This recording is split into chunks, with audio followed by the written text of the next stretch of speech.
Hey guys, Kate here. Welcome to my new video blog. I'm really excited to share some new stuff with you guys.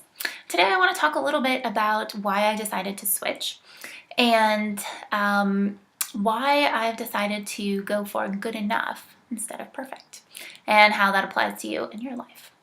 So first I want to talk about a little concept called the 80-20 rule.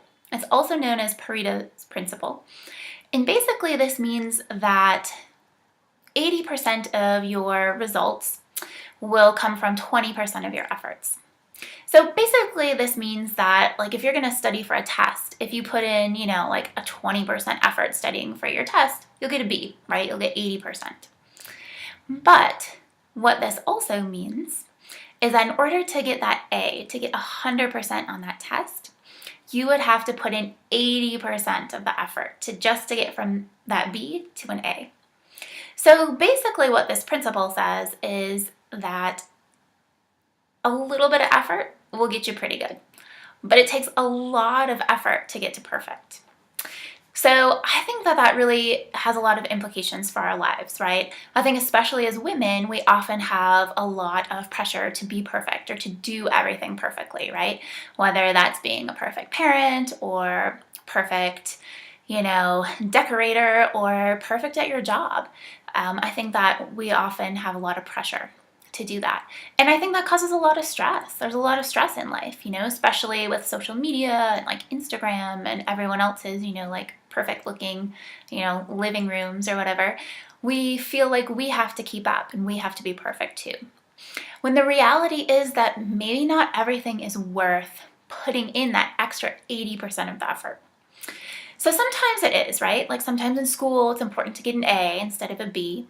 And there are also things in life where it is important to be perfect, right? If you're a brain surgeon, I'd rather you put in that extra 80% and get it right. But for a lot of us in life, maybe it's not worth that extra 80% of effort in order to go from good enough to perfect, right? I know for me, sometimes, this comes up in really silly ways. Like cleaning my house, for instance. I feel like I need to make enough time to get the whole house perfect, right? Everything dusted, floors cleaned, everything scrubbed. And if I don't have the time to make the whole house absolutely perfect, then it's not even worth trying to clean, right? That's dumb, right? I can still get a lot done even if I only have 20 minutes. I can get it a little bit better. But I am so in this mindset sometimes of going for perfect that I don't even see where good enough would be.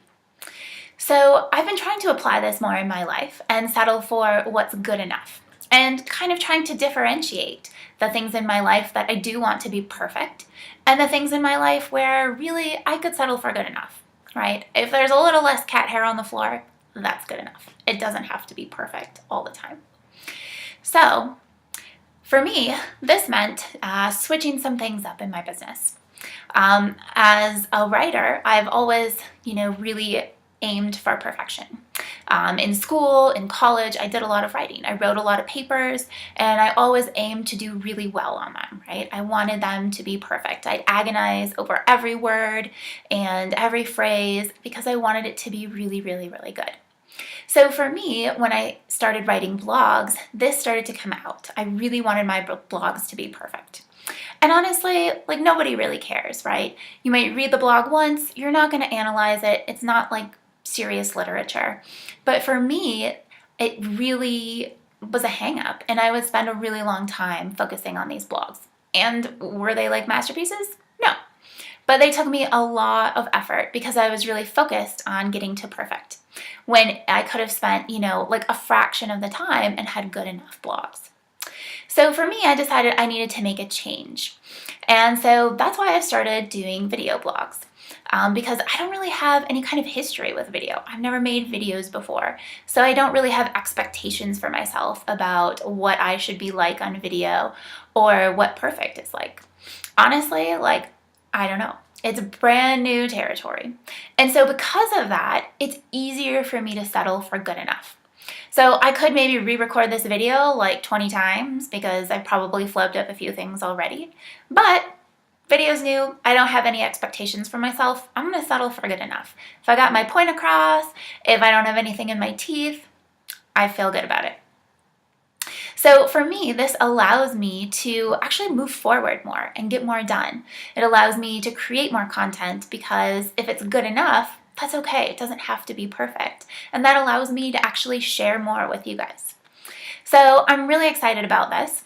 I hope you're excited about this new format too. And look for more things in the week to come. I'd love you to share what in your life is maybe taking up too much of your time because you're striving for perfect. And share with me one thing you can settle for good enough in your life. And maybe that's just, like getting your kids to bed. Like maybe it doesn't have to be at exactly, 8 o'clock on the dot. Maybe just having them sleep is fine, right? Or maybe it's your house cleaning like me. Or maybe it's something at work, right? Maybe there are some things in your job that it's really important to get perfect. But maybe there are some other things where you can settle for good enough. Like maybe if your calendar isn't color coded perfectly, that's okay. People will survive. I don't know. But think about what in your life you are putting maybe too much effort in, striving to be perfect, and see if you can settle for good enough this week. Let me know how it goes. I'll talk to you guys later. Bye.